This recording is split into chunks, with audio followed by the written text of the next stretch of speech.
ପିଲାମାନେ ଆଜି ଗୋଟେ ଗପ କହିବା ହେଲା। କି ଗପ କହିବା? ଗୋଟେ କାଉ। କାଉ ତମେ ଦେଖିଛ?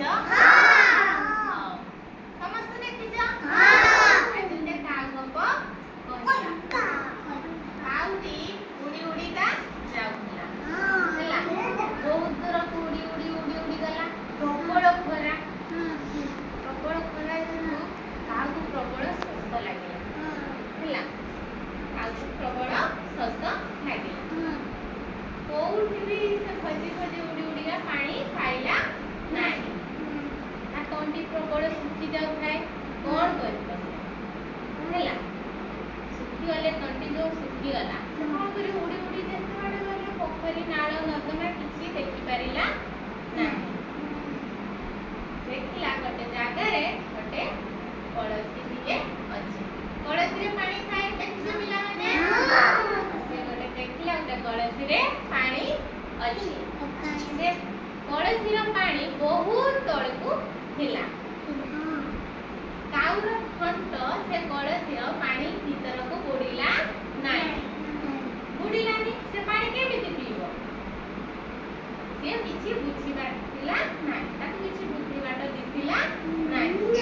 ଭାବିଲା ମୁଁ କ'ଣ କରିବି, କେମିତି ପାଣି ପିଇବି? ସେ ଗୋଟେ ଉପାୟ ଚିନ୍ତା କଲା। କହିଲା କଳସୀରେ କିଛି ଗଡ଼ି ଆଣିକି କଳସୀରେ ପକେଇବି। ପକେଇବା ଯେହେତୁ କଳସୀର ପାଣି ଉପରକୁ ଉଠି ପଡ଼ିଲା। ପାଣି ଉପରକୁ ଉଠିଲା ପରେ କାଉଟି ତା ଥଣ୍ଟ ସାହାଯ୍ୟରେ କଳସୀରେ ବୁଡ଼ାଇ ପାଣି ପିଇଲା।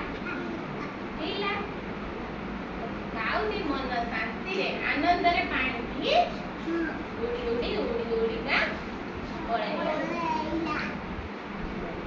ତାହେଲେ ଆମେ ଏଠି କ'ଣ ଶିଖିଲେ ଗପରେ?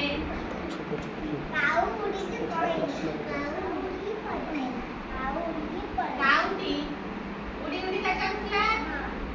ବାଟରେ କ'ଣ ଦେଖିଲା?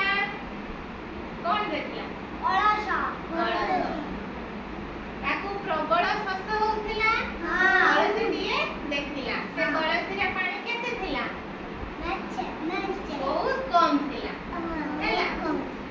ଚତୁର କାଉ କ'ଣ ଉପାୟ ଚିନ୍ତା କଲା? ସେ କ'ଣ ବୁଦ୍ଧି ଘଟାଇଲା? ପାଣି କେମିତି ଉପରକୁ ଉଠିବ? କେମିତି ଉଠିବ? ସେ ଗୋଟେ ଉପାୟ ଚିନ୍ତା କଲା ନା? କ'ଣ ଉପାୟ ଚିନ୍ତା କଲା? ପୁରା କହିଲି ଗପରେ। କ'ଣ ଚିନ୍ତା କଲା? ସେ କ'ଣ ଆଣିକି କଳସୀରେ ପକାଇଲା? ଗୁଡ଼ି ପକେଇଲା ପରେ ପାଣି ଉପରକୁ ଉଠି ପଡ଼ିଲା। ତାପରେ କାଉ ପାଣି ପିଇଲା।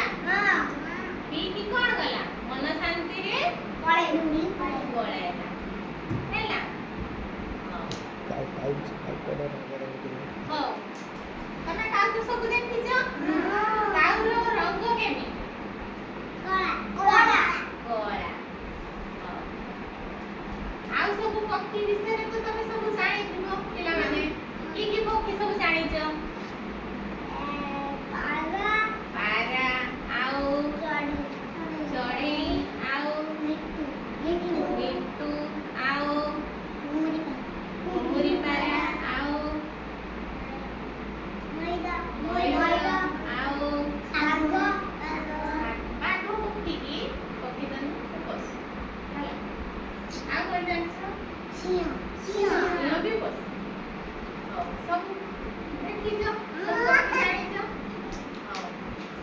କାଉର ରଙ୍ଗ କଳା ହେଲା। କୋଇଲିର ରଙ୍ଗ କେମିତି?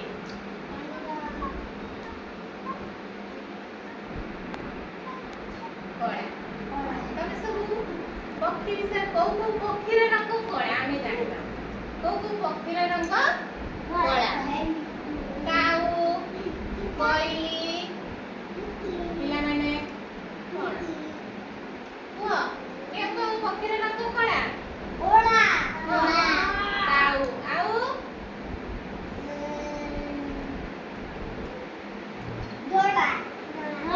କୋଇଲିର ରଙ୍ଗ କେମିତି?